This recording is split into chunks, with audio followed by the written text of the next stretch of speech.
And good evening. I am your host today, C.L. Edwards at Out of Islam, hashtag Out of Islam if you're looking for me on the internet. And we're here today live on the Trinity Channel. You can find us broadcasting live on the Trinity Channel. TrinityChannel.com. Please tell your friends, your neighbors, your co-workers, the Muslims next door, your Muslim relatives, the guy who works at the corner store, whoever you know, let them know about these programs and about the work that's being done at the Trinity Channel and ABN. As we've told you several times that we are broadcasting all over the world. We're broadcasting programs in 4 different languages. We're broadcasting across the world, across several different satellites into the Middle East, North Africa, parts of Europe, Australia, all over Europe, all over the world. And of course, we're online, and you can download the apps from the Apple Store, and you can listen even on your cell phone wherever you go. So there's no excuse not to tune in and watch us. And today we are here with our 3rd installment and our 3rd show today in English.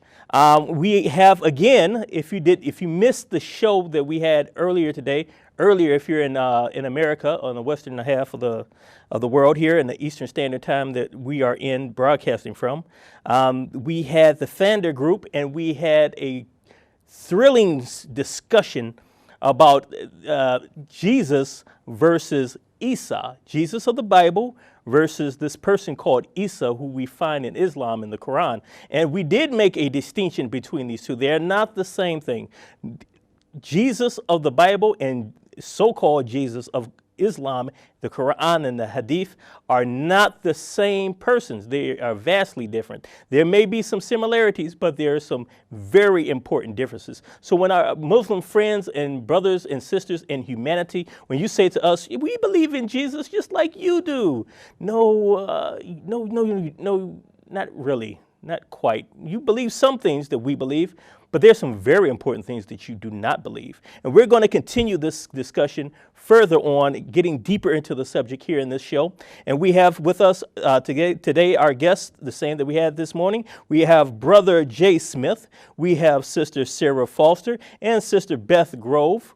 Let me give everyone a short bio and introduction. For our Brother Jay Smith, he has been working with Muslims for over 30 years. He's in the last 23 years in London, England. Most of his time he spends traveling to numerous countries to teach Christians and Muslims about apologetics, polemics, which he has learned from weekly forays into the world-famous Speaker's Corner in Hyde Park in London. Skipping down a little bit, Jay has 2 master's degrees in divinity in Islamics, and he is currently finishing his PhD dissertation with Melbourne School of Theology in Australia under the supervision of Dr. Peter Riddell and Dr. Gordon Nicol. Jay is a veteran in this whole thing that we call Christian apologetics and polemics towards Islam. You can find him almost anywhere on the internet. But if you do a search on YouTube, you can look up Fander Films, Fander Media, Worlds Apart. He has some new material on YouTube about the historical critique of Islam and the Quran, which you can find on YouTube if you do a search for Jay Smith or the wordings of that particular lecture series. And also we have with us, we have Sarah Foster. Sarah Foster practiced law before joining the Fander Center for Apologetics as a researcher, teacher, and administrator. She is passionate about the sharing of the gospel and enjoys interacting with Muslims in various ways. And lastly, but surely not least, We have Beth Grove. Born and raised on a missions field, she has lived among Muslim immigrant communities in London since 1997, enjoying friendship and dialogue with close Muslim friends from many nations. After traveling through Muslim countries, she has obtained a master's degree in Islamics and is one of the co-founders of the Founder Center for Apologetics, which is a research think tank and teaching ministry to equip Christians worldwide to engage Islam with confident Christianity.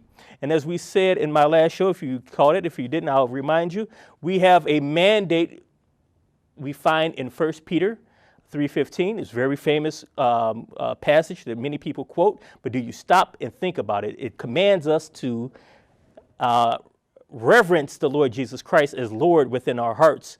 And that reverencing of Jesus Christ in our hearts should cause us to prepare ourselves to always be ready to give an answer for the hope that lies within us to those who are outside of Jesus Christ, who do not know his love, his grace, and his salvation. So let's get into the show today. That was a mouthful. Our topic today is historical critique. Historical problems within Islam. Again, historical problems within Islam.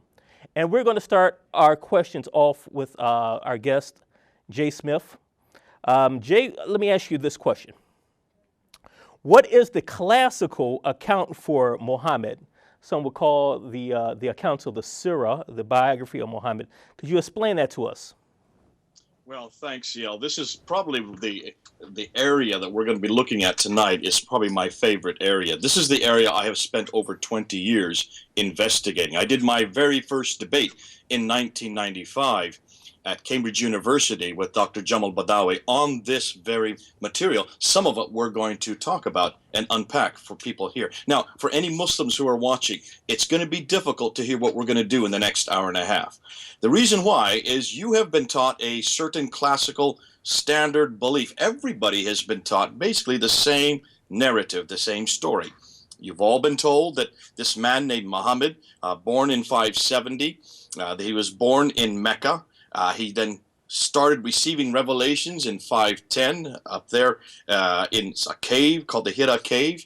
And from 610 to 622, he received the Meccan revelations. He was persecuted. He was a minority. From 622, then he had the Hijrah, which is the Exodus, the movement from Mecca to Medina, a city that used to be called Yathrib, northeast of Mecca, and he went with about 80 to, some say, as much as 200 followers. And when he moved to Medina, then he tried to have a relationship with the Jews to ameliorate the differences between the Jews and the Ansar, certainly the secular Arabs that were there that controlled the economy. It didn't work. After about 2 years, that broke down, and so for 624, then he then started confronting the Jews. And of course, that is the beginning of the Khilafah. The Khilafah means the Islamic State, was inaugurated in 624. From 622 then to 632, that last 10 years, he then continued to receive revelations called the Medinan revelations, the first, roughly the first 20 surahs, the first 20 chapters of the Quran. And he not only started taking over Medina, by 624 he started driving the Jews out. The Banu Kainuka family in 624, the Banu Nadir family in 625, and then finally the Banu Qurayza family in 627, slitting off the throats of 800 of their men in one afternoon, taking the women as concubines for his men and the children as slaves. Now, by 630, then he goes back down to Mecca, takes over Mecca, and then with 2 years later, he suddenly dies, and possibly poisoned. We don't know. Abu Bakr takes over for 2 years, from 632 to 634. After that comes Umar, who takes over from 634 to 644. Then comes Uthman, the third caliph, from 644 to 656. And then finally Ali, from 656 to 661, when he was killed at the Battle of Siffin with Muawiyah. Now, from 624 to 666, that is the 40-year period called the Rashidun period, the golden period of Islam, when everything happened. That is what all the Muslims want to get back to. That's what ISIS wants to get back to. And that's what all even moderate Muslims want to get back to. That golden age, the beginning of the Caliphate in 624 to the death of Ali in 651, known as the period of the four rightly guided caliphs. Now, Here's the problem. That's the classical model. It's what all of us have been told. There's no reason to doubt that model. I've never, for 33 years of working with Muslims, had any reason to try to critique it, to try to suggest that maybe there is another story. We were not permitted to do that. Nothing really came down the tube until we started asking some disturbing questions. And what I would like Beth now to do, and that's the next question we're going to go into, is what is the problem with that classical account? Yes, that's what I was thinking while you were saying this. When did all this come about? When was it all gathered together? When was it all put into a nice, neat book for us to read and marvel at the glorious Islamic past of Muhammad and his rightly guided caliphs? Beth, when was the classic account written down? Yeah, it's quite different from what the Muslims are saying, especially if you look at the Islamic texts.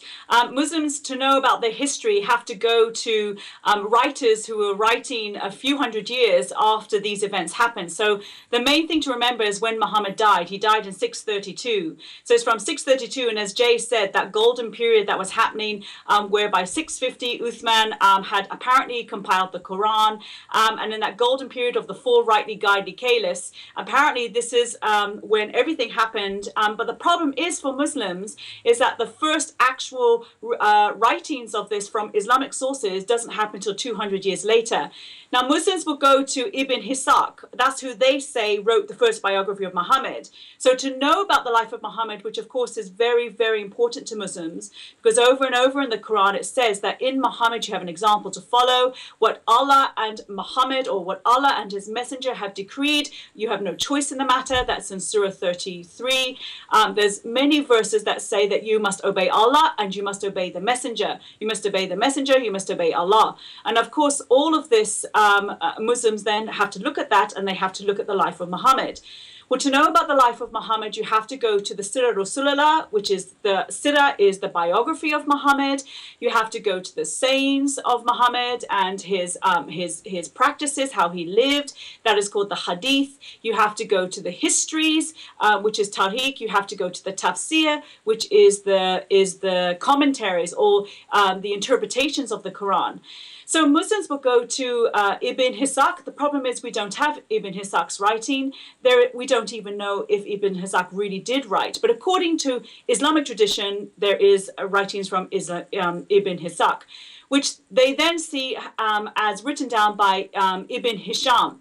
So we go to Ibn Hisham. His dates are 833.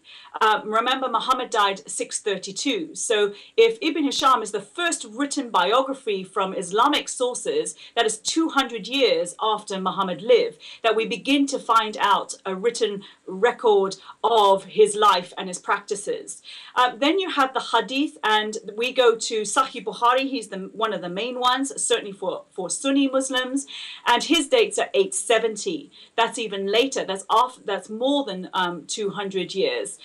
There's others like Sahih Muslim, Al-Tirmidhi, he's 892. These are some of the most important Sahih, if you like, those who are seen as authoritative writers of the sayings and the doings, if you like, or the practices of Muhammad. You go to the Tafsir. Al-Tabari is probably the biggie there. His dates are 923. And he is both Tafsir, that is the commentaries, and also he would be the history.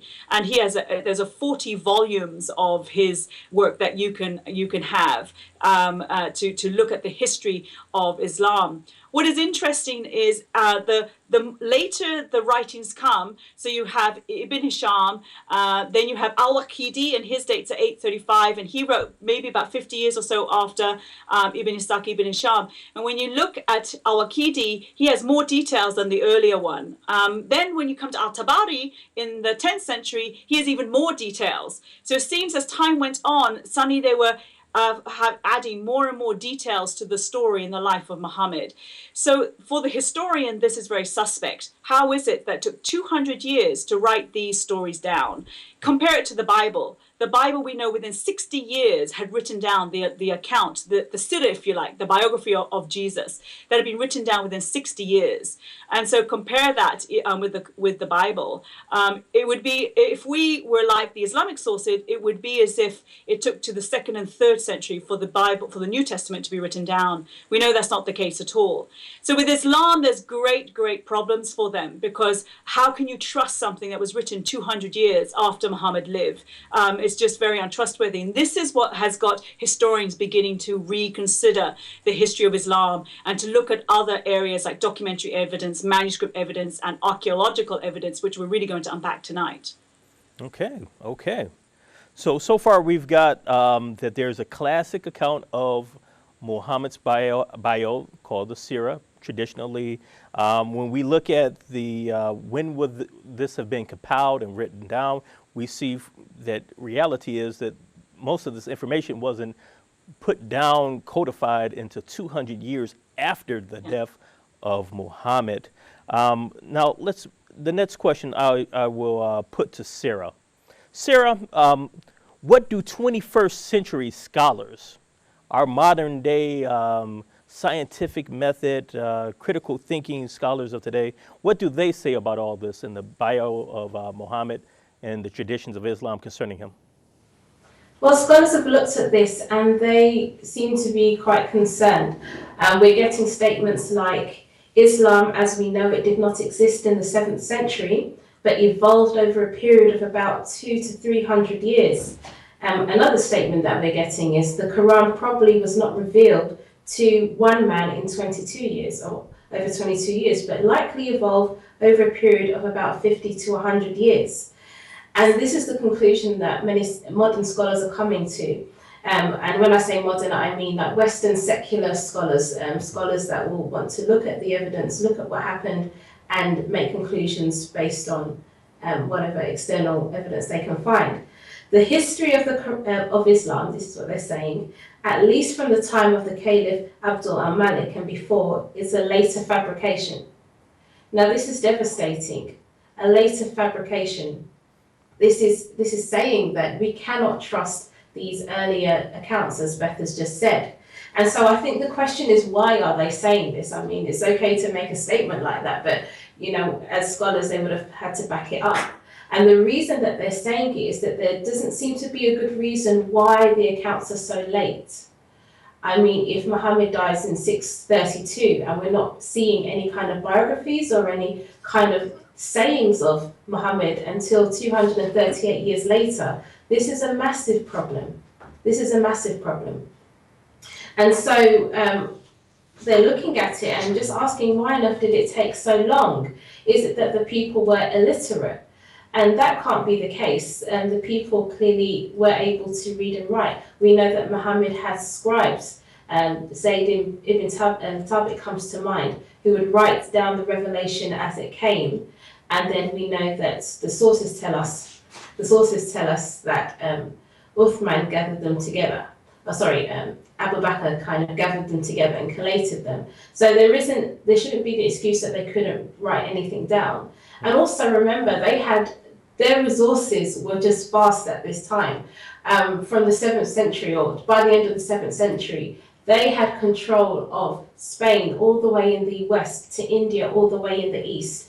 We know that these were literate countries. We think of Alexandria, that had the great library. So when we see that Islam had control of cities like Basra, Baghdad, Damascus, Jerusalem, and Cairo, great cities of that time who had literate people, they were writing, there really is no excuse not to write down the biography and the sayings of Muhammad. I mean, if this is the most important person at this particular time and people could write, why on earth are they not writing down these sayings? Are they not that important? I mean, if something happens, it's people's natural tendency to write it down. So there isn't the excuse that they couldn't read or write. There's no excuse that they couldn't take the opportunity for those writing in literate countries to write down the biography and the Sirah. Also, it's so different to Christianity because at that time, Christians, in their first 300 years, Christians were persecuted. They didn't have the money to go out and get the vellum, which is the animal skin, very expensive animal skin, to write things down. There was this edict as well in 303 AD, which says to burn all the churches, to destroy all the churches, burn all the Christian literature, also to destroy or confiscate all the items used for worship. Christians were banned for worshipping. So we can understand why we don't get massive volumes of writing at that time, but even throughout all of that persecution, we do have papyri going back to the 2nd century. The Rhinos papyri is dated 112, and it was meant to be written in the 1st century. We have papyri, but we don't see that with Islam, unfortunately. So the question is, can we trust these traditions?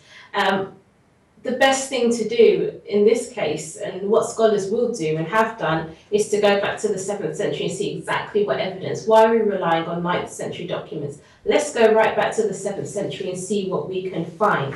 And as I've said, there shouldn't be any reason.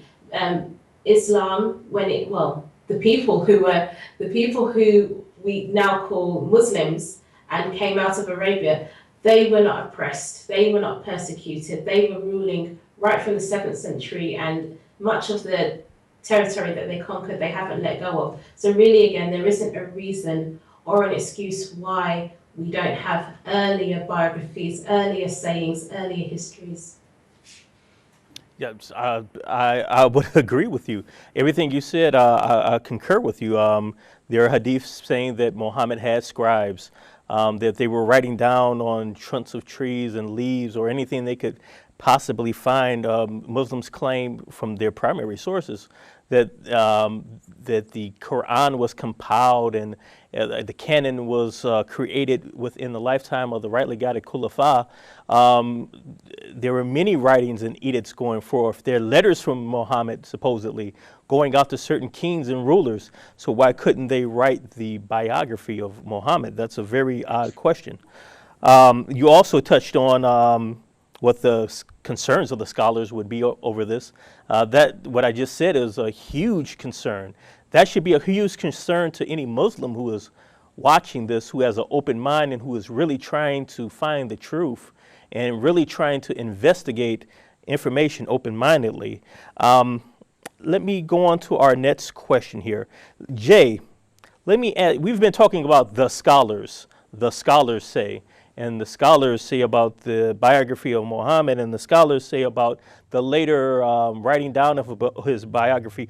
Who are the scholars? Who are these scholars exactly? Yeah, CL, I think it's important that we do ask this question. Otherwise, it could just be our opinion. It just could be our own research. We need to go and look and see who are the ones who are involved in this. And what you're going to find is that they are the best and the brightest who are asking these questions. Let me give you some names. Right at the top of the list, probably the one we should start with is Dr. John Wansbrough. He was the one that blew open this whole idea of revisionist history, looking back and saying, we've got a problem with these late dates that Beth was referring to. He had written two books in the 1977 and 1978, one called Quranic Studies and the other called Sectarian Milieu. These two books went back and looked at the Quran, looked at all of the literary devices in the Quran, and noticed that many of the stories, much of the poetry, could not have existed in Central Arabia in the 7th century. These stories existed much further north, up in places like Ctesiphon, which later became Baghdad, Damascus, and would have been in libraries way up there, but these stories would not have been in a nomadic environment so close to where Mecca and Medina are, which just had no literary tradition. When he brought this out and he started making these accusations, say that possibly, therefore, the Quran was put together at a later date, he got death threats here in London. He was head of department here at Oriental and African Studies, and he quickly changed his studies and went over and studied instead trade law in Paris because of the death threat, which is really sad.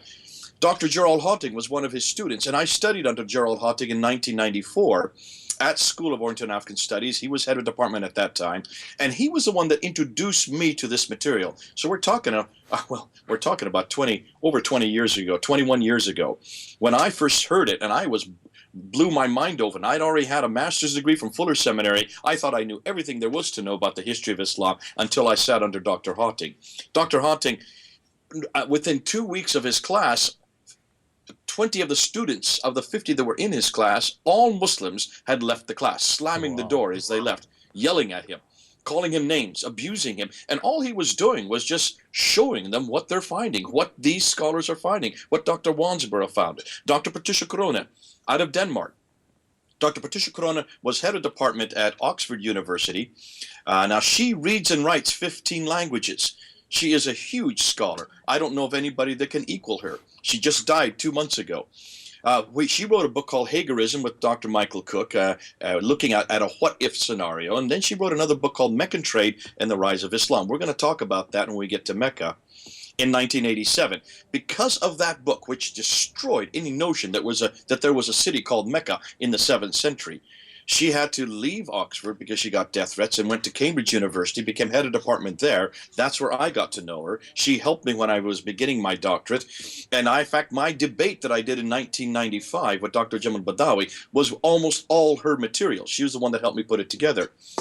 Now, that debate has not been answered, and that's been over 20 years ago. Now, she then went to Princeton University, was head of department there, and continued to write about this historical problem. Dr. Andrew Rippon was another one of this same group. He was in Calgary, and he wrote the book Muslims, Their Beliefs and Practices. Dr. Robert Hoyland, another one who I got to know in Oxford University, he reads and writes 18 languages. So these are linguists. These are people who write languages that no longer exist today. They read languages that no longer exist today. And that's why they're going back to the original sources, and that's why they're so dangerous. Dr. Yehuda Neville, who wrote Crossroads to Islam, the origins of the Arab religion and Arab state. He was the one that actually went back to the original inscriptions on many of the rocks that they find in the Negev desert. And we're going to say a little bit about what he found. And then, of course, the German school are the ones who have been at the forefront of the manuscript evidence. Dr. Gunther Luling, Dr. Gerd Quinn, Dr. von Boltmer, Dr. Olig. These are some of the best scholars in the world today on the Arabic text, on the Arabic manuscripts, on the Quranic manuscripts. We'll probably talk a little bit more about that later on in this program. So these are the best in the world. You don't get any better than names like this. And I'm just giving you 10 of probably the best known ones. There are many others that I could quote, but I think we can go with that. Now, let me just also say there have been 2 books and a documentary that have just come out in the 2012. Which have blown this open for the layman, because most of these authors that I'm talking about write for academics, and their level of writing is way up here. Dr. Patricia Corona, when she writes, she sometimes keeps every one of her quotes in the original language, so you cannot understand what the quotes are. She's assuming that you're a scholar like her. People who have brought that kind of material down to layman's terminology are people like Dr. Tom Holland, who in 2012 wrote a book called In the Shadow of the Sword. If you want to find the one book that puts it all together, what we're saying tonight, that's probably the best book to get. He takes all this difficult material, historical material, and he puts it into layman's terminology. He then came out with a documentary called Islam, the Untold Story in 2012. It's only an hour and a half long. You can go up on YouTube and see it. Taking much of the material there and putting it into a documentary form so people could see it. Now, that documentary was only shown one time on Channel 4 here in London. When they wanted to show it a second time in November of 2012, there was such an uproar from the Muslim community here that they didn't show it a second time. And you'll see why when you watch the documentary. I encourage any of you to watch it. But then the book that I would like to recommend the most is called Quranic Geography, written by Dan Gibson. And Sarah later on is going to unpack what he is saying. That book you can get up online. Just go up on Google and Google in Quranic Geography PDF. It'll cost you $15. That's all it will cost. And you'll bring the whole thing down onto your computer and read it and look and see what he found. Here's a man. He is an archaeologist. His father was an archaeologist. His grandfather was an archaeologist. He grew up in an archaeological family. He spent 20 years there in Arabia amongst the Bedouins, learned their language, and started opening the Quran and looking for all these geographical locations. And it's this material that we're going to introduce tonight. And I'm going to let's stop there and let the others now start unpacking some of the things that they have found. Well, thank you very much. And I will be looking up this documentary, Islam, the Untold Story, tonight. And if my wife gets mad, I'll tell her that you told me to go look it up. Blame it. I'll take credit. Now, we've gone through Muhammad's biography, what Muslims say about it, what the scholars have said about it, who the scholars are. Now, I pose this question to Beth. What are the findings of these scholars concerning early Islam? What are they saying about early Islam? Well, if you remember what Sarah was talking about earlier, where within a few years of Muhammad dying in 632, and that's an important date to remember, we judge everything by that date. By 630, after 632, Muslims had spread very quickly into Africa, going north and going east and west. They were just going everywhere, and they were conquering big cosmopolitan cities. They were conquering places like Jerusalem, Damascus, Cairo, and so on, Basra, Baghdad. And so, according to Islamic tradition, they had become sophisticated, an entity that was already in play. They were seeing themselves as Muslims and Islam, the religion of Islam. Apparently, there was this prophet called Muhammad, and so on. But what is interesting, for the first 60 years after Muhammad's death in 632, we do not find any reference to a man called Muhammad in any Arabic inscriptions. And in fact, the first reference to a prophet called, or a man called Muhammad, or prophet called Muhammad in Arabic writing, Arabic inscriptions, doesn't happen until 691. And what is interesting is we see a lot of these inscriptions and ideas of Muhammad begin to start with the Dome of the Rock. So we have no reference of Muhammad until 691. We have no reference to a people or a sort of religious people group called Muslims. And this is very interesting because they were recognized. There was a recognized marauding, raiding band of people, but they were not called Muslims. They'd come up from Arabia. They were called Saracens. They were called Hagarenes. They were called Mahajirun, which of course a radical Muslim group today has taken its name from. They were called Ishmaelites. They were called Saracens, but they were not called Muslims. That's very important. So they were recognized by really their tribal connections, not so much by a religion or a people called Muslims who belong to a religion called Islam. And of course, we don't see the religion, a name of a religion called Islam, until 691. We don't see Muslims till 690. We don't see the religion of Islam until 691, that name. We also don't see the city of Mecca. Remember, Mecca is the center of Islam. It's where every Muslim, if they can, goes to once in their lifetime for a pilgrimage. We don't see a reference to Mecca until 741 in any Arabic inscriptions. That's profound. Muhammad died 632. Mecca is the mother of all settlements in the Quran. Apparently, that's what Muslims say. Mecca is the heart of Islam. It's where everyone prays towards 5 times a day. It is the place where you go to on a Hajj. What is interesting is Mecca, not only was it not first found on an Arabic inscription until 741, it is not on any map until 900. So this apparent place where Abraham went and destroyed all the idols, that is the heart of the Islamic religion, is the place that's center of Muhammad's activities and at the center of Islamic religion. It's not even on a map until 900. And what is interesting is that Mecca, according to Islamic tradition, is supposed to be the heart of all trade. Mecca is supposed to be where all the trade routes came through. But if that is the case, why on earth is it not on a map until 900? Then, of course, as we mentioned earlier, you have the biography of Muhammad. That's not written down until 833 by Ibn Hisham. Do you see how late these dates were? If Islam is a big, powerful religion, led by a prophet called Muhammad, by a religious group called Muslim, why on earth is there no reference of them until 60 years later? We're going to see later on in the program why that is the case, and an alternative reading of history that is probably closer to the truth than what we find from the Islamic traditions. Yes, very interesting, especially the part where you mentioned that Mecca was not seen on any map until 900. I didn't know that. Yes. I just found, you just informed me of that. I didn't know that. It should be 800, not 900. 800? 800. Yeah. But still, that's late. still late. That's still late. 9th century, but 800. It doesn't make it better. Definitely. Now, this next question is to Sarah. can you explain the geographic problems in the Quran? Yeah, so Jay introduced the book by Dan Gibson, Quranic Geography. Very interesting book. I highly recommend it. And what he looks at is, as Jay said, is all the geographical references in the Quran. And he compares them to the Bible, he compares them, and he wants to see, can he actually find the places as they should be in the Quran? He finds that there are 65 references to geographical places, and it actually refers to just 9 locations. So it's just 9 locations in the whole of the Quran, and they're referred to different times. I want to compare that to the Gospel of Luke, just one Gospel in the Bible.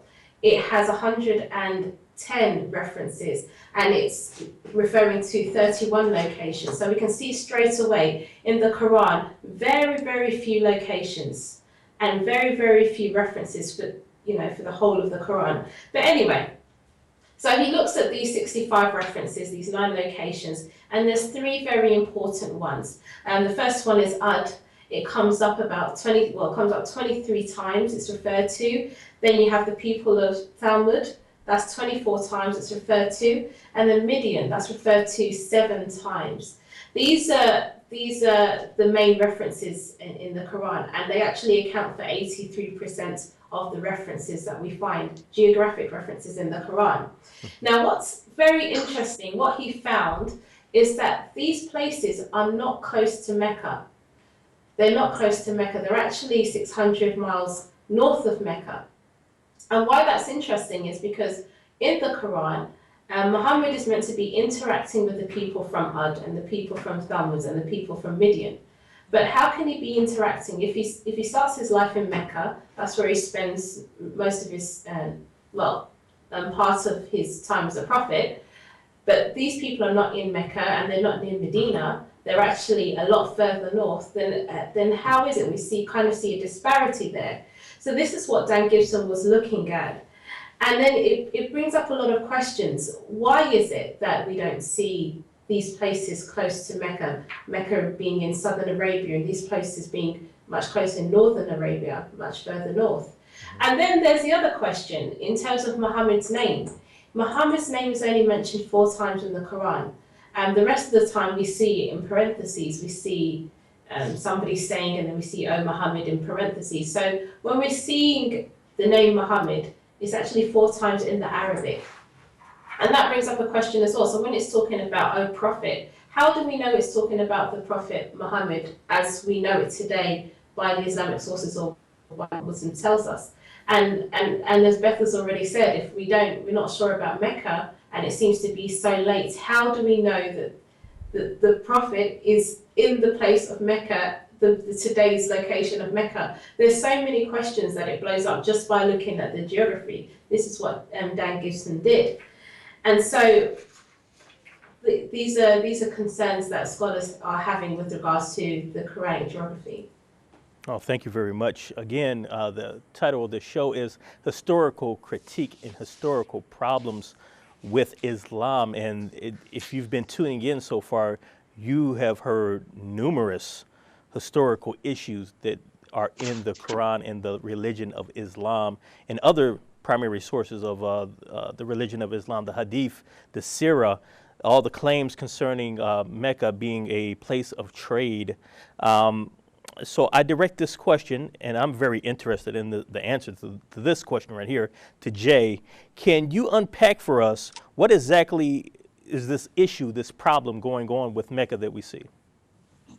Yeah, this is where the rubber starts to hit the road, CL. You're going to start enjoying it now.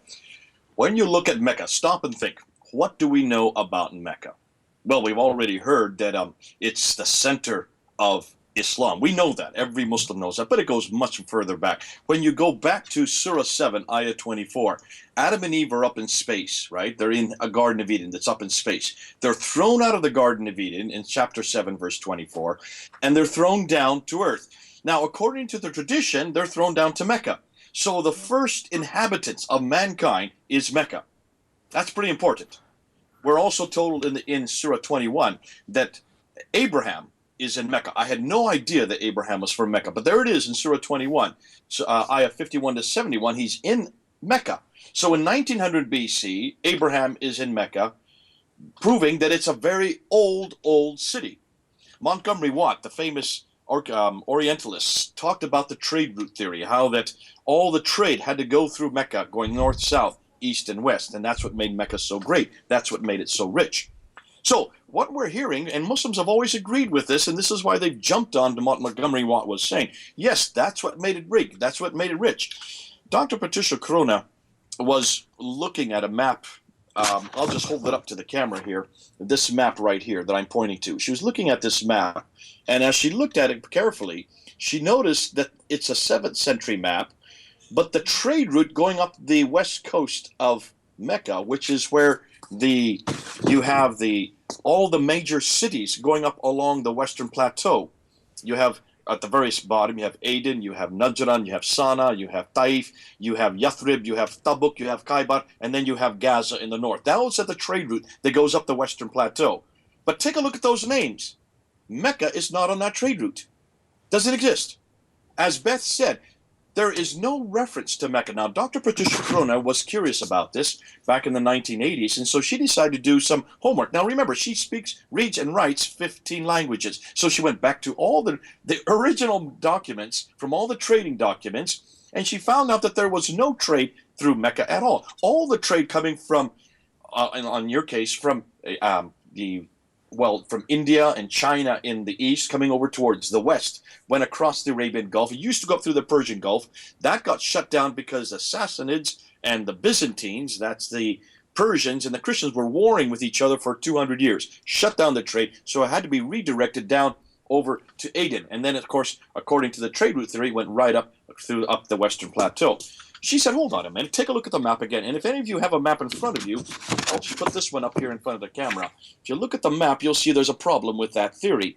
Maybe you can see it real quickly. Can you notice on the western side of Arabia is a waterway called the Red Sea? She said, why would they take off all the goods off the ships down in Aden and go 1,250 miles by land when they had a waterway that went up the western on the western side of Arabia? So she decided to go back to all these trading documents. She knew all their languages, read them all, the originals, and she found that there was no trade whatsoever that went up through Arabia. It all went up the Red Sea. It was so much cheaper. More than that, she noticed that if you look and you'll see the trade routes maps, the maps that were there, nothing refers to Mecca at all in any of the trade route maps. She decided to write a book called Meccan Trade and the Rise of Islam in 1987. And when she looked at that book, she noticed, when she was writing that book, she noticed that she wanted to find out what these spices were that supposedly made Mecca rich. So she went to all 15 spices, found that all of them either came from the Far East or Africa. Only 2 spices came from Arabia at all. That was frankincense and myrrh. And they did not go up through Mecca. That was down in the southern part, the Hadramaut, which is Yemen and Oman today. They went up by ship, up against the Red Sea. In every case, there was no reference to any trade going through a place called Mecca. And the only trade that went up the western plateau was leather and milk. Not much to build an empire on. I would think not. Now, Gibson, let's get back to Gibson, because Dan Gibson also was asking the same question about this place called Mecca. He looked at these geographical areas to this settlement, and he looked at all the references in both the traditions and also in the Quran to the settlement where this prophet came from, who has no name, as Sarah said. And it was either Beth or Sarah mentioned this. He has no name. He's just referred to as the messenger, the settlement, the messenger, the settlement of the messenger, of the prophet. And the settlement is only referred to one time. In fact, Mecca is only found once in the entire Quran, in Arabic, and that's in Surah 48, Ayah 24. That's it. Doesn't say much about it. But what he noticed is that this settlement was in a valley. It had a stream going through it. It had a parallel valley, had a pillar of salt, had fields, trees, grass, clay, loam, olive trees. And as this prophet went out in the morning, he passed the pillar of salt. When he came back in the evening, he passed the same pillar of salt. That pillar being the wife of Lot. If that is the case, look and see if any of these references make sense for Mecca. Mecca is not in a valley. It does not have a parallel valley. It has no water going through it, certainly no stream. It does not have any clay, loam, grass. It has no Olive tree. There are no olive trees at all in Arabia. Olive trees only grow around the Mediterranean, 600 miles further north. Oh, have we heard 600 miles before already tonight? Beth talked about 600 miles. 600 miles further north, something was up there. We're not going to get to that yet. We still want to keep with Mecca because we have a little problem here. If there's nothing about Mecca in any of these maps, as Beth said, the first map is 800 AD. That's the 9th century. It's not referred to at all until 741 in any documentation. And this is not just Arab documentation, any documentation. The first reference that Dr. Patricia Crone could find was not till 741. Now we have, and that is in the Apocalypse of Pseudo-Methodius Continuata Byzantia Arabic. That's a big mouthful, don't have to memorize it. The big problem with that is, if that is the case, then what in the world and where is this place called Mecca? Why is it no one's been able to find it? I made this statement back in 1994. Sorry, 1995. 20 years ago. 21 years ago now. 21 years ago, we put my debate up on the debate website. They've had now 21 years to try to find and answer the question of Mecca. We're now 21 years later, and they have yet to find out why is it Mecca is not referred to at all for over 100 years. What's more, take a look at what they're doing to Mecca today. If you were to look at pictures of Mecca, you will see all these big, huge building projects. You'll see that enormous clock tower, the 4th largest, tallest building in the world that is now in Mecca. Take a look at some of the pictures. I'll just hold up some of them for you so you can see what Mecca is looking like today. It is becoming it's becoming a huge building project. They're building 52 of these skyscrapers. There's the clock tower next to Big Ben. It's much bigger than Big Ben, of course. The clock tower itself is 45 meters across. They have now covered up Muhammad's home. They've also covered up Khadija's wife's home. Why are they cementing all this place up? I would suggest they now know what we know. Mecca has no history. It looks like Mecca was chosen at a later date. Well, if Mecca was chosen at a later date, then you're going to have a problem with the Qibla, because everybody knows that everybody must pray in one direction 5 times a day. Doesn't matter where you are in the world, you need to pray towards Mecca. I'm going to let now Sarah unpack what we now know about the Qibla, and here's where it really gets exciting. Yes, the Qibla, very important. We know that Mecca is the center of worship for Muslims. All the Muslims who are planning on making surah prayers are going to face the Qibla.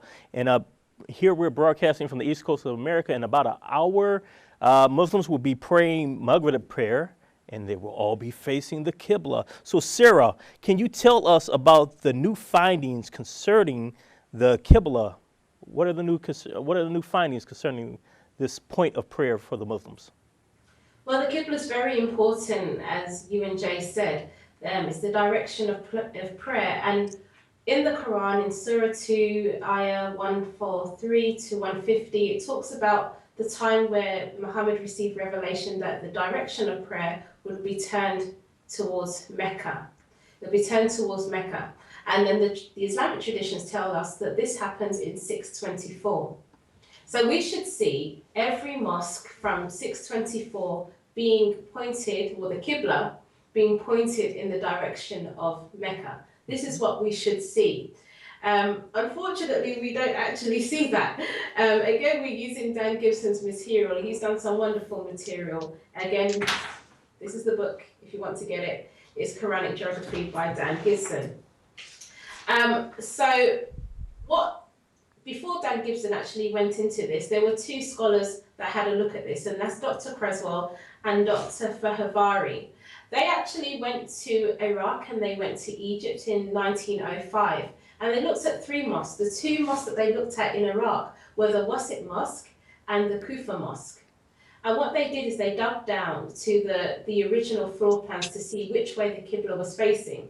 And then they did the same in Egypt with the Fustat Mosque. They dug down to see where the Qibla was facing to know which direction people were praying in. And to their surprise, it was not facing Mecca. It was actually facing Petra. All 3 of them, the Qibla was facing Petra. Now, they thought this was very curious. And then they left. They left it there. And nothing really was done until Dan Gibson decided to have a look at this issue. Now, as Jay's already said, he is coming from a a family of archaeologists. He is a scholar, he's a historian, he's taken this very seriously, 20 years of research that we're going to look at. And what he decided to do is he wanted to try and find all the earliest mosques that he could do in the world, across the world, all the earliest mosques that he could find. And where he could find go down to the floor plans, he would take aerial shots in space. He'd use satellites to take shots of the original floor plans to determine which way the Qibla was facing. And these are the findings. I'm just going to read them as there's a list. He went to the Great Mosque of Guangzhou in China. Now this was built in 630 AD. Remember, the Quran is telling us, the Islamic traditions are telling us that by 624, every mosque should be pointing towards Mecca. But in 630, 6 years later, it's not pointing towards Mecca. The Qibla is facing Petra. We have the mosque in Western Jordan. Again, this one was built in 700 AD, so a long time after the Qibla was changed by Allah. But Muslims were not following Allah's direction. The mosque was pointing to Petra and not Mecca.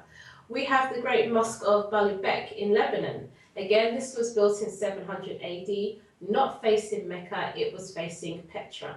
The Great Mosque of Sana'a in Yemen, this one was built in 705. Again, not facing Mecca, it was facing Petra. The Al-Aqsa Mosque in Jerusalem, this was 709. A great time for it to be pointing to Mecca, but it's not, it's pointing towards Petra. We have the Damascus Mosque in 709. Again, it's facing Petra and not Mecca. The Anjar Mosque in Lebanon. Again, this is 714. Really, there's no excuse. This is almost 100 years after revelation came down that all mosques should be facing Mecca. This one is facing Petra. We have the Mosque of Ummah in Bosra, Syria. This one is 720. And again, it's not facing Mecca, it's facing Petra. We have the mosque in Pakistan facing Mecca. This is 727. Now, over 100 years after the canonization of the new direction of prayer, not facing Mecca, is facing Petra. We have this mosque in Syria, 728, not facing Mecca, is facing Petra. And now we see in the next couple of mosques, there's a little bit of change. We see the Ammon Mosque, it's got lower buildings, and that mosque was built in 700 AD. That one is facing Petra, but then it has upper buildings built in 740, and that one's actually facing Mecca. So we start to see the change, the swing towards the correct canonization after 100 years when it was meant to be changed. We see the Mashuta Mosque in Ammon. This one is still facing Petra in 743, so that one hasn't got the memo yet. We see the mosque in Tunisia, 770. This one's not even facing Petra or Mecca, it's just off the map. And the Cordoba Mosque in Spain, this is 784. Again, it's neither facing Petra or Mecca, it's doing its own thing. We see the Great Mosque in Karaoun, forgive my pronunciation, this mosque in Tunisia, again, 1817. This is almost 200 years after revelation came down saying all mosques should be facing Mecca. This one is not facing Mecca or Petra, it's still confused. And it's not until 822 that we begin to see all mosques starting to face Mecca. So this is a major issue. If Muhammad is receiving revelation, divine revelation from Allah, if Muslims, they live to serve Allah, they serve Allah, they would want to make sure that they carry out what Allah is telling them to do. They would want to ensure that all their mosques, all the Qiblas are facing Mecca. But we don't see this straight away. It takes up to 100 years and then almost 200 years for all the mosques to be facing Mecca. I would say this is a massive problem. It sounds like a massive problem. It doesn't make sense to me. If you have a Quran, you have a codified Quran, it's being shipped out all across to the various underlings of the Caliph in various places they've conquered. It says that everyone is supposed to face Mecca, but then people are building mosques that don't face Mecca, and they're facing some place called Petra. Petra, now, I'm going to ask Beth about this, but first we're going to take a break. So I'm just going to plant that seed in the viewer's mind, Petra. Just remember that. Why are these moths facing Petra? What is it about Petra that's so important? And we're going to ask Beth when we get back from our break. Please don't go anywhere. Stay tuned. Watch our shows on the following platforms, such as Android tablets, Android boxes, Android phones, a Chromecast stick, your smart TV, or a Roku stick. For more information, please call the number on your screen or visit us at trinitychannel.com.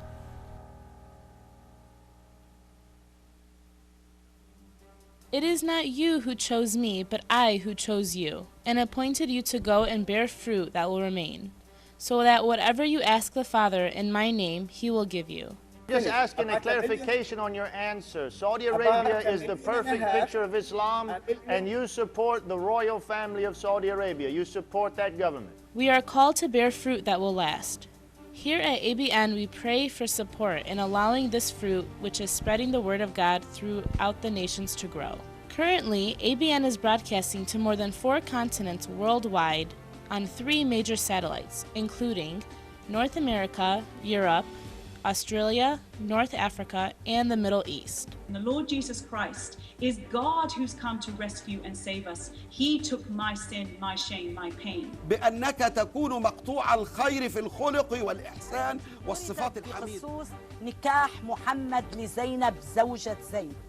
At some point, you have to have a first cause, an uncaused cause, or an uncreated creator.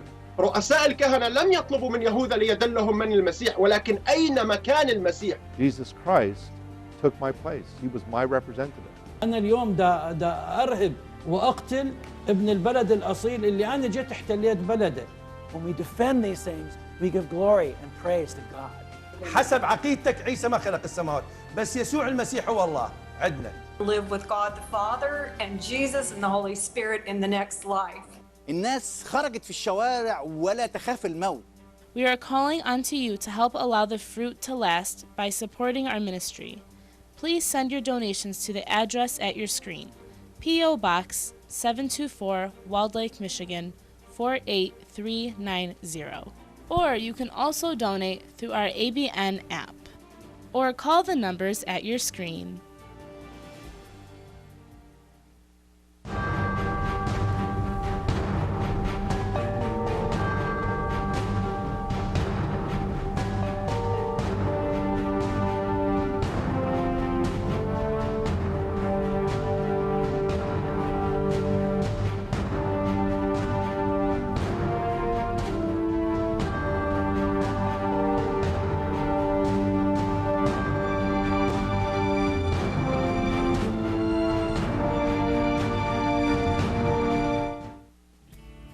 Did you know that ABN has been on air for 10 years and started broadcasting to North America through the Galaxy 19 satellite? Now ABN and Trinity Channel programs are being aired to 4 continents through 3 different satellites. These satellites cover North America, Mexico, Central America and the Caribbean, Australia, New Zealand, North Africa, Europe, and the Middle East. One of these satellites is Nilesat, the most popular satellite in the Middle East. Though the coverages are great and our passion is to spread the word of God to as many countries as possible in 4 different languages, this mission definitely has a big cost in our airtime. We are here to ask for your prayers and your support in bringing the truth from the word of God to the whole world and to set people free. You can support ABN in 4 different ways. Please visit our website at trinitychannel.com and click donate. You can go through the ABN apps, or you can send your check to the P.O. Box listed below, or you can call the numbers at your screen. Yes, we are back here on ABN, the Trinity Channel. You're viewing us live through various different mediums, one of those being www.trinitychannel.com. tell a neighbor, tell a friend, tell a family member, tell a coworker, tell everyone, because this information is information that needs to be out in the public. There needs to be discussion about these things. Muslims, they need to answer these questions for your own self. If you're a committed Muslim, how can you be committed to Islam, committed to the cause of Allah and His Messenger, making a prayer 5 times a day, knowing that you're facing a Qibla that was not even used by your Salaf, as-Salih, your predecessors. They were facing a different direction. And we've been talking about this, and next we're going to direct our question to Beth Grove. What is the importance and significance of Petra? What's so important about Petra? Yes, and remember when Sarah said that, and she just gave that list after list after list of qiblas, the direction of prayer, all pointing towards Petra, not pointing towards Mecca. What is interesting about that is till 725, all of the qiblas pointed uniformly to Petra. It wasn't that they were off a few degrees or one was facing this way and one was facing that way. Uniformly, they pointed towards Petra. Even as far as Guangzhou, before Muhammad died, apparently it was built in 630, and that Qibla points towards Petra. How does a mosque in China, in Guangzhou, how does that point towards Petra, has a Qibla, and yet Islam had not even gone that far at this time. It took many more years to actually get as far as China. What is interesting, when you go to North Africa, all of those Qiblas face south. I would love to see if there's going to be an archaeological discovery that there may be another citadel, another important citadel where the traders would go somewhere in North Africa. That would be a really fascinating discovery. What we're finding is that the Qiblas all pointed towards one of the big superpowers of the time. We know that Petra was the heart of the Nabatean kingdom. We know also the 3 cities that Sarah pointed to. Remember, she talked about Ad, Thamud, and Midian. All of these were part of the Nabatean kingdom. They were all 600 miles north of Mecca. And when it talks about Muhammad and the Muslims apparently interacting with these people, they were far too north for them to have come very closely from Mecca. So the idea, for example, that they could have traveled overnight for 600 miles really could not have happened. So it looks like all of the events that we see in the Quran, all of the events that we see in early Islam probably happened much more north. If you look, for example, at the list of, or the description of the mother of all settlements, apparently the city that everyone prays to now, and the place that, as Jay said earlier, that Abraham went to, and of course, where every mosque now points towards, that is Mecca. When you look at those descriptions, as Sarah, I believe, pointed out, she talked about it was in a valley, or was this Jay? It doesn't matter who it was. In a valley with a parallel valley, with a stream, fields, clay, loam, with olive trees. And as we've pointed out earlier, that's all Mediterranean. It's not in a hot, arid desert down where Mecca is. And of course, near the Pillar of Salt, which is much more north, where the biblical stories happen. All of these descriptions don't describe Mecca. They don't describe Mecca at all. They describe Petra. And as we pointed out earlier, if you look at Petra, it's right at the heart where if you were to go north, you'd be going up into Palestine. You're going to what we now know today as Turkey. Of course, you could go into Europe. Of course, these are not what they were called in those days. If you go west, you go to Africa. If you go east, you go to Persia and India. If you go south, you go down into Arabia. And Petra is right where all the trade routes cross over, north, south, and east and west, and it's right there at that little point of land that also goes off into Egypt. And so this is probably that where all the traders would go and worship their particular idols. We know that traders from many different nations would come to a city that had temples and idols. And of course, we know in Islamic tradition, apparently the Kaaba had 300 idols. And we know that Petra was a place of idol worship. And of course, it also has an idol called Allah, who had daughters, all of which are also in the Quran, Al-Manat, etc. And so these idols that are also mentioned in the Quran, and this name Allah, which was, we know, a Nabatean god with a Mrs. God called Allat. And it's interesting that the Islamic god is called Allah. We know this is a Nabatean pagan god. If you look at the rituals that Muslims now do in Mecca when they go on the pilgrimage, those rituals are pre-Islamic. They are pre-Islamic pagan practices. They are what we know people, for example, like the Nabateans, would practice when they did their pilgrimages, where they'd run between two mountains. They'd wear a cloth that's all one cloth, as Muslims do when they go on the Hajj, where they would go around the Kaaba, where they would throw stones at the devil. All these interesting pre-pagan practices that are now at the heart of one of the most important pillars of Islam. So the significance of everything being Petra, it all fits together. Do you see how it's all fitting together? The trade route is Petra. The direction of prayer is Petra. We know that Mecca was not on any map. But of course, we know Petra definitely was on a map. The descriptions of the holy settlement, of the important settlement, all fit Petra. None of them fit Mecca. And this is causing or raising huge, very significant, very important questions. Now, Muslims might say, well, why would it suddenly change? Now, Jay knows a lot more about this, where the reasons of why there had to be a sudden change, which I think he'll talk about in a minute.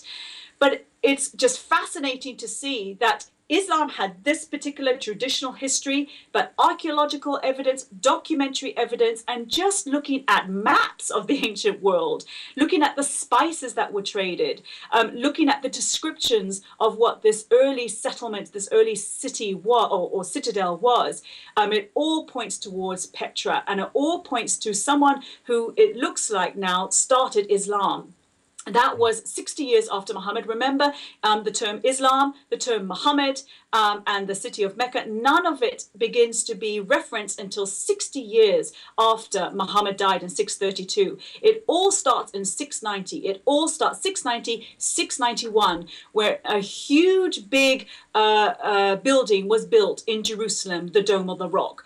The first Quranic inscriptions that we have today are on the Dome of the Rock. The first references to Islamic theology, although interestingly a little different from the Quran today, the first Quranic verses we have, but slight variations from the one they have today, it all starts with the Dome of the Rock in Jerusalem, 691, by a leader called Abd al-Malik. And it could be, and this is where the evidence is pointing, it could be that Abd al-Malik is the founder of Islam. Wow. Now, folks, are you paying attention? Are you listening? Are you writing this down? Make sure you see the show, look it up on YouTube after it's done. It's posted up on YouTube, on Trinity Channel's page on YouTube. Very important stuff. While you were speaking, it came to mind, I know there are various narrations and stories. I don't know how true they are. I don't even know if Muslims themselves consider them to be all that authentic about Muhammad, being claimed that Muhammad traveled with his uncle on caravans in his youth until he was a young man and things like that. I wonder if someone named Muhammad actually lived. Did he actually pass through Petra? Did he go to the city of Petra? All types of questions are being raised here. Now, let's go to Jay. Jay, how do we conclude? How do we come to some type of closure with this historical findings that we have today? What should we draw from this? Okay. I think now we've set you the scene. Now you're going to ask, how do you make sense of it all? Yeah. Before I even answer that, I want to back up to the very beginning. Take a look at Islam as of what we now know about what Islam is in the context of this man, Muhammad. What we know is it's a very sophisticated religion. Are we not right, CL? Yes. We know that it is a religion that has immensely sophisticated laws, rules, regulations, 4 schools of law, the Hanafi, the Shafi, the Maliki, the Hanbali school. These are laws that would only work in an urban environment, in large cities. Yet this Muhammad came from a hamlet. This Muhammad came from a nomadic existence. There were no cities in Arabia. Even that by the 9th century there were no big cities in Arabia. So you've got a real problem here, because obviously you've got to back up and say, where did this great sophisticated religion with all these rules and regulations concerning dietary codes, concerning all these relational codes, all this material about how a sewer and laws about finances that were based on taxation codes that only make sense in a large urban environment that doesn't exist in the central part of Arabia called the Hijaz. And that's why Patricia Corona was asking this question. So was Dr. Hawting, and so was Dr. Wansberg. They said this such a sophisticated religion could not have existed in such a barbaric, pagan, and in many respects very backward environment like it would have been in the 7th century in Arabia. So let's run forward and let's see what did happen. Well, this is what we do know. We do know that the Arabs were stopped from going into the Sassanid area by the Lakhmids. These are the garrison towns. These are the groups that were paid by the Sassanids to keep the Arabs in the desert. In the north, they were stopped from going into the Byzantine area by the Ghassanids. So you had the Lakhmids and the Ghassanids who kept the Arabs in the desert, keeping them from going to these two large empires. As long as those two border states were paid, they did their job. But the Sassanids and the Byzantines, remember, as I said earlier, they were warring for 200 years, from the 5th, 6th, up until the 7th century. They ran out of money. They could no longer keep paying the Lakhmids and the Ghassanids. So the Lakhmids and the Ghassanids just let the Arabs go where they wanted. These were raiders on camels. They loved booty. And so they moved right into the vacuum that existed. We do know, and this is all based on fact, the historical history tells us that these Arabs who call themselves Saracens, they call themselves Maghribites, they call themselves Ishmaelites, they call themselves Hagarenes, they call themselves Muhajiruns, as Beth said. Those are the 5 names they call themselves. They never referred to themselves as Muslims. They quickly come in and they take over Basra, then Baghdad, then Damascus, then Jerusalem, and then Cairo, the great 5 cities of the Levant by 642. So they've taken over these large cities, but they are nomadic. They don't live in cities. They've never been part of a cosmopolitan area. So they live outside the cities. But someone's got to keep control of those cities. Someone's got to maintain the taxation and all these structures and the social systems that were in place. Someone's got to maintain, otherwise it'd be total chaos. So what the Arabs did is they used their cousins, Jews and Christians, who were educated. They were the best educated to continue to maintain control of the cities. And that worked very well, because both the Arabs who come from Ishmael and Hagar saw the Jews and Christians as brothers, cousins, because they both traced their lineage back to Abraham. That's why they used them. They were urbanites. They knew how to run the cities. They knew how to run the treasuries. They knew how to do the taxation. They knew how to read and write. They also could then codify and keep all the caliphal protocols in place. And this is why you then see these Arabs then continue to move out, take over more cities. They start moving across North Africa all the way to Spain in the west, and they go the other direction, past the Sassanids all the way to India in the east. So by the time that Abd al-Malik comes to power, he comes to power in 680. He is part of the Marwanid Caliphate. And from 680 to 705, he's in power. He is the greatest of all the Umayyad Caliphates. He is the one that realizes now that his family has been in power for about 40 years, yet he doesn't have a prophetic line. Those that have been working for them as indentured servants, so to speak, they call them Mawalis and Mawalis. They had been running the cities. They had been running the empire. They had a prophetic line. Their line comes from Abraham, Isaac, and Jacob. And if you look at the Quran, of the 25 prophets, 19 of them come in that line. And they had an identity through their prophethood. But the Arabs didn't have a prophet. Remember, there is no prophet through the line of Ishmael. The Arabs were always dependent on these the Jews and Christians for their prophet. They needed an Arab prophet. They needed their own Arab identity. They ruled everything now. From Spain to India was under their control. And yet they had nothing in their lineage, nothing in their culture, nothing that they could say gave them that identity. That's why Abd al-Malik, very important, Abd al-Malik decides to create an Arab identity. And he is known as the great Arab reformer. He takes the coins. You go to the numismatic section here in the British Museum. Look at all the coins. All the caliphal coins, they have images on them of themselves. Why would they have images if images is anathema in Islam, unless there were no problem with images that early? He takes the image of himself off his coin, and in 691 he introduces a new coin with Arabic script on it. And look and see what he writes on that Arab coin. In 691, he puts the Shahada. He introduces the Shahada. That's the first time we see any reference to Muhammad. But he doesn't just do it on the coin. He's way up in Damascus. Remember, he's living in Damascus. Why Damascus, people should ask? Why is no one asking these questions? What is he doing way up north in Damascus if he should be down in Mecca? That's 1,200 miles away. And more than that, where is the seat of the Judeo-Christianity? The seat of Judeo-Christianity is Jerusalem. So therefore he builds a building in Jerusalem. He builds the largest building of its day, the Dome of the Rock. Look and see where he builds it. He builds it across the valley from the Church of the Sepulchre, which is the seat of Christianity, which is the seat of Byzantine Christianity. It is the superpower of its day, Byzantine Christianity. What are you going to do if you're going to fight against Byzantine Christianity? What are you going to do? You're going to go to their holy city, and you're going to build a building above theirs across the valley on a higher ridge. That's where the Dome of the Rock is built, on the higher ridge, looking down on the Church of the Sepulchre. They are now one-upping the Christians, the Byzantine Christians. But more than that, then you write about what is it you're talking about. So the only original part that still exists in the Dome of the Rock today are the two ambulatories that are there in the center. These are two circles of arches. And that's where the inscriptions are.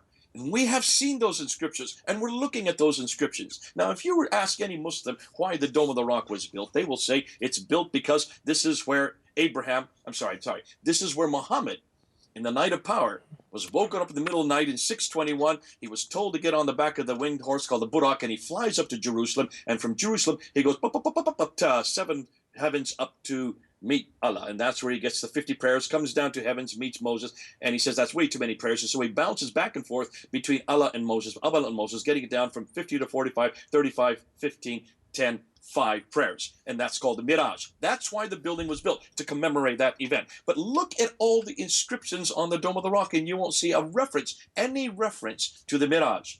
No reference to that event. What is on those inscriptions? Listen, I'm not telling you anything new. You already know this, CL. You know where I'm going with this. Take a look at those inscriptions. They're all or mostly against Jesus Christ. These are a polemic against our Lord and Savior. Abdul Malik was putting that building there to confront the Church of the Sepulchre, to confront Byzantine Christianity, to confront the divinity of Jesus Christ. Surah 4, Ayah 171. Say not three. There is confronting the Trinity, for God is one, and he has no son. There he's confronting the supposed polytheism of Christianity, and supposedly he's confronting right head on the sonship of Jesus Christ. He's confronting us. And that's why it has to be built there. And what does he do? He then introduces the Shahada, which he's introduced on the coins, he introduces it on that ambulatory. And it's Surah 3, Ayah 64. But it's not quite the same Shahada that we have today. There's only one God but God, and he has no partners. That's not part of the Shahada. And Muhammad is his prophet. Whose he has no partners against? Well, that's from Surah 5, Ayah 72. That's against Jesus again. So when you look at that Imla ambulatory, that building was built to confront Christianity, to confront the divinity of Jesus Christ, to confront the Trinity, to confront the sonship of Jesus Christ. Everything we know about what we believe, Abdul Malik is now confronting. And he's now saying it's not that prophet, it is now my prophet. And his name is Muhammad.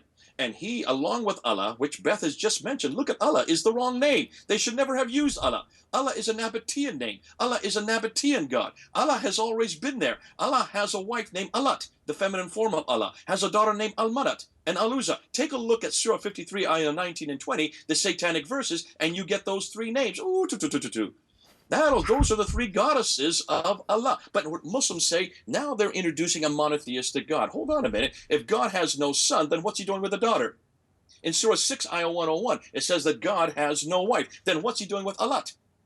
Bingo, you've got a real problem here. But they weren't thinking this through when they chose Allah.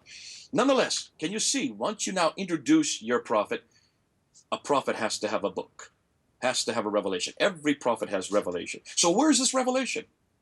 So that's why the beginning of the Quran starts to get written down. These inscriptions along the Dome of the Rock are the earliest Quranic material we can find. That's the earliest Quranic material we can find. Then you need to look at the manuscripts. Now, we've not even bothered to look at the manuscripts tonight. That's a whole nother talk. But let me just tell you what we now know. The manuscripts of the Quran begin to appear in the 8th century. They begin to appear at the time of Abd al-Malik's son al-Walid, who ruled from 705 to 710. He is the first one to start to introduce these manuscripts. Why? Because Abd al-Malik now realizes he's got to have a revelation.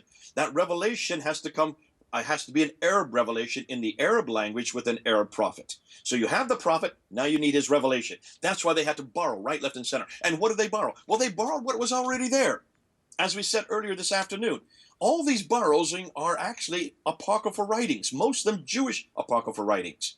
A lot of them are Christian sectarian writings written in Syriac. That's why you get the name Issa, the wrong name. That is not an Arabic name. They shouldn't have used Issa. They should have used Yeshua. Nonetheless, they've had to borrow right, left, and center. There looks like there are different codices that belong to different cities. You have the Codex of Ubay ibn Ka'b that becomes very popular in Damascus. You have the Codex of Ibn Masud that becomes very popular in Baghdad. You have the Codex of Ibn Musa that becomes very popular in Basra. And then you have the mother one, the Codex of Zayd ibn Thabit that becomes very popular in Medina. So you have 4 different codices in 4 different cities known as the Metropolitan Codices, which Arthur Jeffrey has talked about since the 1930s. There is reference after reference to these 4 codices plus another 11 codices that existed as we look at the Islamic tradition. So there's obviously an awful lot of competition as to which are these codices. Here's what's interesting.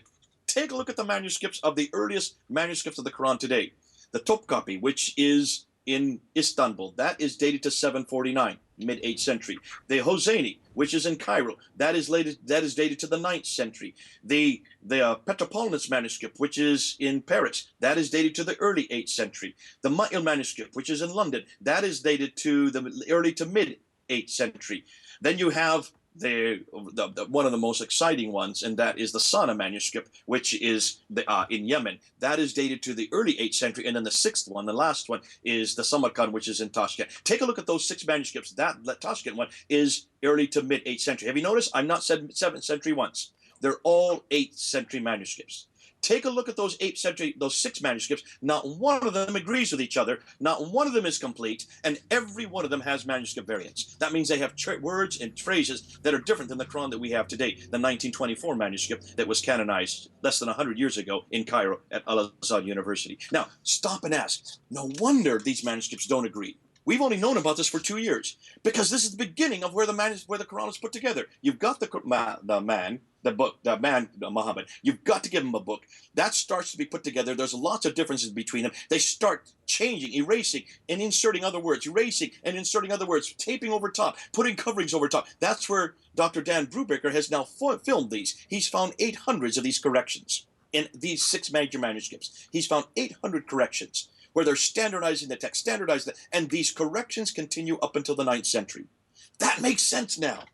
That's why it took them up about 100 to 150 years to finally get the Quran so it was standardized. And what we think now, it looks like the Topkapi became the standard form. But even the Topkapi has 2,270 manuscript variants from the Quran we have today. So even by the mid-8th century, they still not have finished the Quran. They haven't standardized it. And that's why you have so many contradictions in the Quran. And that's why also it does not agree with the Quran we have today. Now, you've got the man, you've got the book. You've got to put him in a place. Well, the place they put him is Petra. Petra was fine. Petra has been the Nabatean, seat of the Nabateans. From the 2nd century BC, it was the seat of the Nabatean kingdom. It is where the temples and the tombs are. So it was their sanctuary. So you just incorporated their sanctuary. But then in 713, an earthquake comes and destroys Petra. Once the earthquake destroys Petra, you can no longer have the sanctuary there. That means God's presence is no longer there. So what do? You change and you put it down to where you come from. Remember, the Marwan family, of which Abd al-Malik and al-Walid are part of. They're part of the Marwanid family of the Umayyad Caliphate. They are from the Hijaz, from the central part of Arabia. That's why they then had to move the Qibla, move the sanctuary down to Mecca, because Mecca was probably there. In fact, I would suggest that those things that Beth was talking about, them running around 7 times, going back and forth between the Marwa and Safa hills, and the The Jamarats throwing stones at 3 devils. Since where are there 3 devils in the Quran? There's only 1 devil. But that was probably pagan, pre-Islamic pagan rituals that they now incorporated. That's where their family had their sanctuary, and that's why they chose Mecca. Now can you understand why 725, all the mosques start to change towards Mecca? But it takes them 100 years to get that uniform all over the kingdom, all over the empire. So it's not till 822 that everything now begins to face towards Mecca. Now, you've got the man, you've got the book, you've got the place. You've now got to have the history. You've got to make the story. That's why now nothing gets written down till 833. Ibn Hisham is the one that finally puts the story of who this prophet is and what he did. And that's why there's so many historical anachronisms. That's why it gets so exciting. Once you get the story written down, then you've got to have the sayings. And that's why Al-Bukhari is given 600,000 of these sayings in 850. And between 850 and 870, the next 20 years, he then throws out almost 98% of it, only retains 2% of it. About 7,300 or about 7,400 of those sayings are then incorporated in 870. After him comes Sahih Muslim, but they don't come before Bukhari. They all come after Bukhari. And then we get finally the Tafsir Tariq in the 10th century. 9th century. 10th century, 923. So here you have everything now in place by the time the 10th century comes into play. By the 10th century, everything we know about the man, the book, the place, also about the history and the sayings, all finally get finalized. And that's why you then get the 4 schools of law.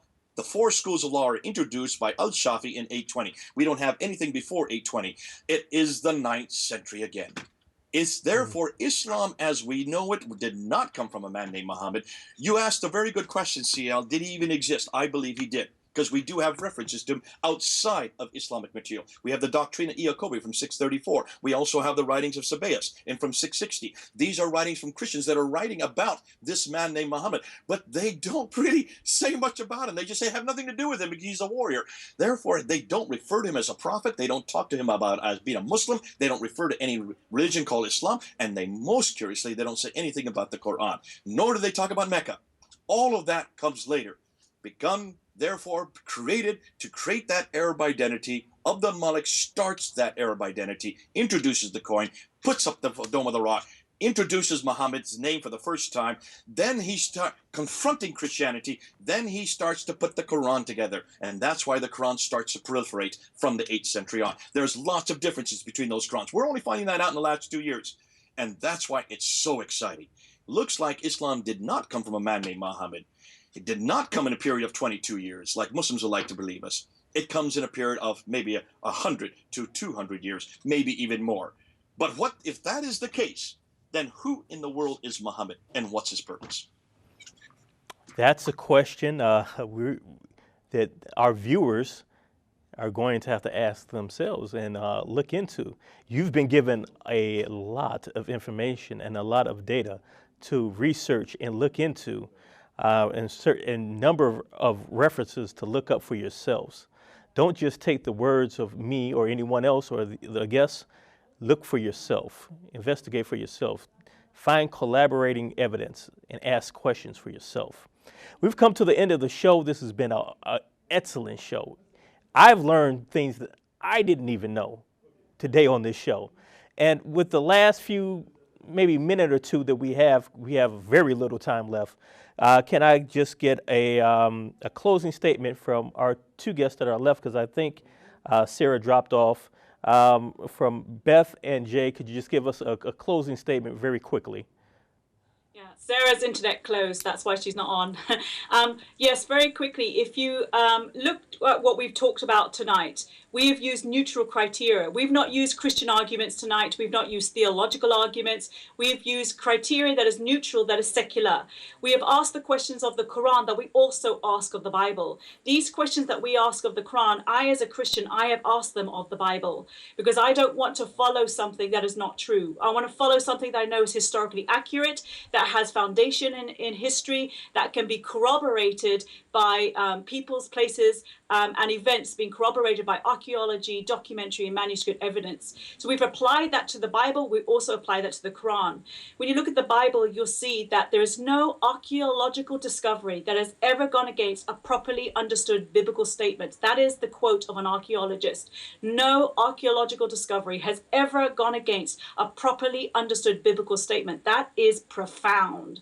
We don't have that with the Quran at all. Tonight, I think we've shown that you look at archaeological evidence, you look at documentary and manuscript evidence, that it all points to a different story than what Islam in the Quran and in the traditions say. That means that Islam doesn't have a history. Islam is not a book that comes from a God who knows history. Islam is a book that comes from man-made traditions, probably for, and most likely it all points towards political power and political struggle, using God to gain credence and to gain strength in that time, part of the world. The Bible, on the other hand, is archaeologically accurate. The documents prove what the Bible says over and over again. So we can weigh this up then, ask the same questions of both books and see which book is from God, which book is historically reliable. If it is historically reliable, then we can look at its message and see that its message is trustworthy. Its message is worth understanding and unpacking. And I say that's the Bible, but it's certainly not the Quran. Jay, will you give us a last word?